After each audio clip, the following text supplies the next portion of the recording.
नमस्कार साथियों, एक बार फिर से आप सभी का आपके चैनल में स्वागत है। उम्मीद करते हैं आप सभी स्वस्थ होंगे और अपनी तैयारी कर रहे होंगे। तो आइए आज हम इसी क्रम में डीएलएड सेकेंड सेमेस्टर के फर्स्ट पेपर शैक्षिक मूल्यांकन क्रियात्मक शोध एवं नवाचार इस सब्जेक्ट के कुछ वन लाइनर क्वेश्चंस को सॉल्व करेंगे और उम्मीद करते हैं कि आप ध्यान से देखेंगे। तो आइए स्टार्ट करते हैं क्वेश्चन नंबर 1 से। क्रियात्मक शोध को परिभाषित कीजिए। क्रियात्मक शोध या फिर क्रियात्मक अनुसंधान की परिभाषा लिखनी है। ये क्वेश्चंस परीक्षा में सिर्फ 1 मार्क्स के आते हैं, तो इनका आंसर आप 1-2 लाइन में दे सकते हैं। बहुत ज्यादा डिटेल में लिखने की आवश्यकता नहीं है।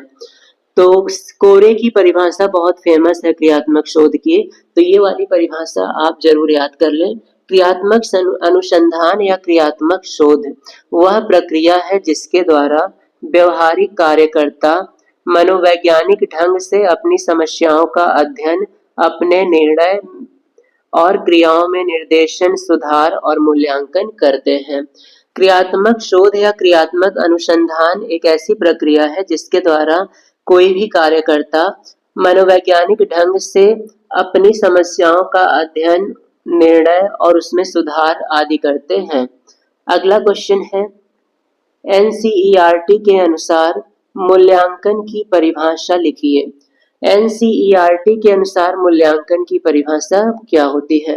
तो एनसीईआरटी ने जो मूल्यांकन की परिभाषा दी है वह है, मूल्यांकन एक ऐसी प्रक्रिया है जिसके द्वारा यह ज्ञात किया जाता है कि उद्देश्य किस सीमा तक प्राप्त किए गए हैं, कक्षा में दिए गए अधिकतम अनुभव कहाँ तक प्रभावशाली सिद्ध हुए हैं और कहाँ तक शिक्षा के उद्देश्य पूर्ण हुए हैं। तो शैक्षिक मूल्यांकन के जरिए हम यह सुनिश्चित करते हैं कि उद्देश्य किस हद तक प्राप्त कर लिया गया है, कक्षा में दिया गया ज्ञान बालकों को कितना आत्मसात हुआ है आदि। अगला क्वेश्चन है, सामुदायिक सहभागिता से क्या तात्पर्य है?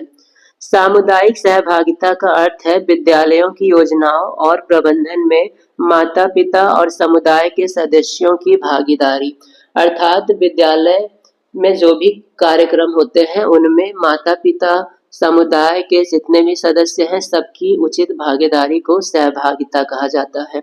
अगला क्वेश्चन है, विश्वसनीयता को परिभाषित कीजिए। विश्वसनीयता की क्या परिभाषा है? तो करलिंगर के अनुसार विश्वसनीयता का अर्थ है भरोसा, स्थिरता, संगति, भविष्यवाणी और परिशुद्धता। अगला क्वेश्चन, सतत एवं व्यापक मूल्यांकन से क्या आशय है? सतत मूल्यांकन के अंतर्गत छात्रों के शैक्षिक कौशलों की जांच प्रति माह या तिथिवार की जाती है और व्यापक मूल्यांकन में बालक के विभिन्न पक्षों का मूल्यांकन किया जाता है। व्यापक मूल्यांकन के अंतर्गत हम बालक के विभिन्न पक्षों को कंपेयर करते हैं। जैसे मान लेते हैं कि बालक का प्रथम मासिक एग्जाम, द्वितीय मासिक एग्जाम और तृतीय मासिक एग्जाम हुआ। अब हम तीनों की तुलना करके देखेंगे कि बालक कितना विकास कर रहा है। अगला क्वेश्चन, एक उत्तम परीक्षण की विशेषताएं बताइए। उत्तम परीक्षण की क्या विशेषता होनी चाहिए? तो उत्तम परीक्षण वैध होना चाहिए और विश्वसनीय होना चाहिए, अर्थात सभी उस पर विश्वास करें और उसको वैधता प्रदान करें। अगला क्वेश्चन है, निर्माणात्मक एवं योगात्मक मूल्यांकन के 2 अंतर लिखिए। पहला अंतर है, मूल्यांकन की प्रकृति विकासात्मक होती है तथा योगात्मक मूल्यांकन की प्रकृति अंतिम होती है। निर्णयात्मक मूल्यांकन विकास पर आधारित है और योगात्मक मूल्यांकन की प्रकृति बिल्कुल फाइनल रिजल्ट की तरह होता है। अगला क्वेश्चन, निर्णयात्मक मूल्यांकन का उद्देश्य छात्रों की शिक्षा में सुधार करना है और योगात्मक मूल्यांकन का उद्देश्य छात्रों की उपलब्धि का मूल्यांकन करना है।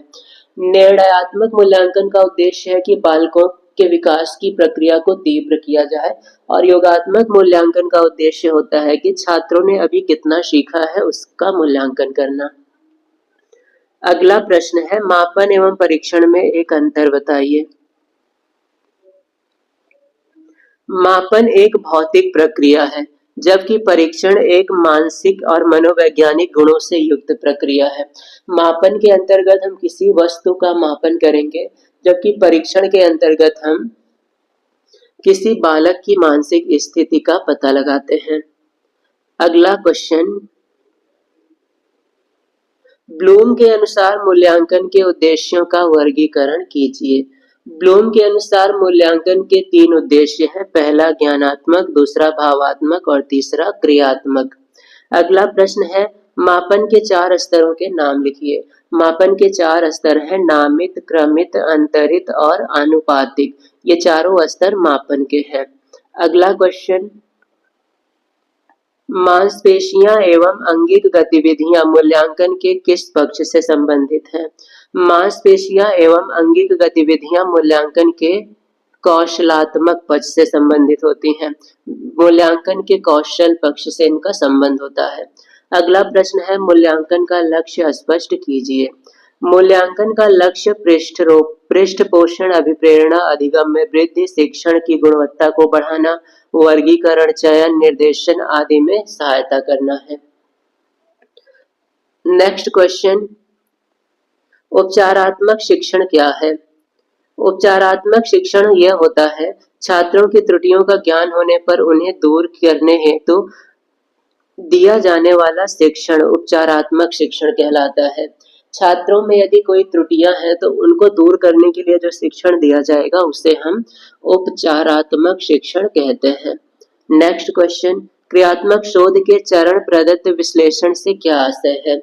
क्रियात्मक शोध के चरण प्रदत्त विश्लेषण में शोधकर्ता निम्न प्रकार से विश्लेषण करता है। पहला, शोध के पहले की स्थिति और शोध के बाद की स्थिति का विश्लेषण किया जाता है। उपर्युक्त दोनों स्थितियों का तुलनात्मक अध्ययन करने पर ज्ञात होता है कि समस्या का समाधान कहाँ तक हुआ है और अभी कितना समाधान शेष है। नेक्स्ट क्वेश्चन, अवलोकन क्या है? अवलोकन क्रियात्मक शोध या अनुसंधान का एक उपकरण है जिसके अंतर्गत शोधकर्ता समस्या के बारे में जानकारी प्राप्त करता है। समस्या से संबंधित विभिन्न स्थितियों की जानकारी प्राप्त करना अवलोकन कहलाता है। जैसे मान लेते हैं हमारे पास एक समस्या है, तो समस्या से संबंधित जितने भी तथ्य हैं उन सब की जानकारी प्राप्त करना अवलोकन कहलाएगा। नेक्स्ट क्वेश्चन, प्रश्नावली से आप क्या समझते हैं? प्रश्नावली क्रियात्मक शोध का एक उपकरण है। शोधकर्ता समस्या के समाधान हेतु स्रोत से विभिन्न जानकारी प्रश्न के माध्यम से प्राप्त कर सकता है। तो प्रश्नावली एक ऐसी प्रक्रिया है जिसमें प्रश्न के माध्यम से शोधकर्ता समस्या का समाधान करते हैं। नेक्स्ट क्वेश्चन, सतत तथा व्यापक मूल्यांकन कब लागू किया गया था? तो सतत और व्यापक मूल्यांकन को वर्ष 2009 में लागू किया गया। अगला क्वेश्चन, युग्म मूल्यांकन से आप क्या समझते हैं? युग्म मूल्यांकन में जोड़ा बनाने वाले प्रश्न आते हैं। इसमें 2 समूहों में शब्द जोड़े में दिए रहते हैं और बच्चों से सही जोड़े बनवाए जाते हैं। मिलान वाले जो क्वेश्चन बच्चों की एक्सरसाइज बुक में दिए होते हैं वो सभी युग्म मूल्यांकन के अंतर्गत आते हैं। अगला प्रश्न है, क्रियात्मक शोध का अंतिम चरण बताइए। तो क्रियात्मक शोध का अंतिम चरण है निष्कर्ष। जब भी हम शोध कर लेंगे तो उससे निष्कर्ष क्या निकलता है ये हम देखते हैं। अगला क्वेश्चन है, साक्षात्कार से क्या आशय है? साक्षात्कार से आप क्या समझते हैं? तो साक्षात्कार भी क्रियात्मक शोध का एक उपकरण है। यह एक प्रकार की मौखिक प्रश्नावली है। इस विधि में शोधकर्ता एवं साक्षात्कारदाता आमने सामने बैठकर जानकारी का आदान प्रदान करते हैं। साक्षात्कार को आप इंग्लिश में इंटरव्यू समझिए। यह इंटरव्यू का क्वेश्चन है। इंटरव्यू का मतलब होता है एक व्यक्ति प्रश्न का आंसर देता है और सामने वाला क्वेश्चन करता है। तो इससे शोधकर्ता मौखिक प्रक्रिया के द्वारा, प्रश्नोत्तर के द्वारा जानकारी का आदान प्रदान करते हैं। नेक्स्ट क्वेश्चन, सैंपल की विशेषताएं बताइए। सैंपल जो भी हम ले उसका आकार पर्याप्त होना चाहिए और सैंपल का सिलेक्शन इस प्रकार से किया जाए कि वह अधिकतम जनसंख्या का प्रतिनिधित्व करे, वरना इससे प्राप्त परिणाम भ्रामक होंगे। अगला क्वेश्चन है, छात्र प्रोफाइल क्या है? छात्र प्रोफाइल वह अभिलेख है जिसके माध्यम से बच्चे की प्रगति, उस विद्यालय के वातावरण से उसका समायोजन, उसके विकास की गति, उसके ज्ञान आदि का बोध होता है। तो छात्र प्रोफाइल के माध्यम से किसी बालक की प्रगति, उसके विकास दिशा का ज्ञान होता है। नेक्स्ट क्वेश्चन है, मूल्यांकन हेतु कितनी परीक्षा होती है? तो किसी बालक के मूल्यांकन हेतु सत्र परीक्षा, अर्धवार्षिक परीक्षा और वार्षिक परीक्षाओं का आयोजन किया जाता है। नेक्स्ट क्वेश्चन है, मूल्यांकन को परिभाषित कीजिए। मूल्यांकन वह प्रक्रिया है जिसके द्वारा यह निर्णय किया जाता है कि शिक्षण लक्ष्यों को प्राप्त किया जा रहा है अथवा नहीं। तो मूल्यांकन के माध्यम से हम यह पता लगाते हैं कि बालक शिक्षण कार्य में कितना तत्पर है, वह शिक्षण कार्य में कितनी रुचि ले रहा है, उसको कितना ज्ञान हुआ है और अभी क्या क्या उसे सीखना शेष है।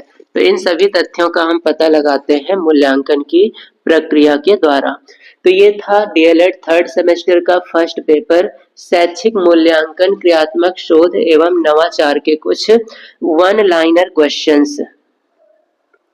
उम्मीद करते हैं कि आपको अच्छे से समझ में आया होगा, और यदि अभी भी आपको कोई डाउट है तो आप कमेंट भी किया करें, ताकि हम इन सभी कमियों को दूर करके आपके लिए और बेहतर क्लास को ला सकें।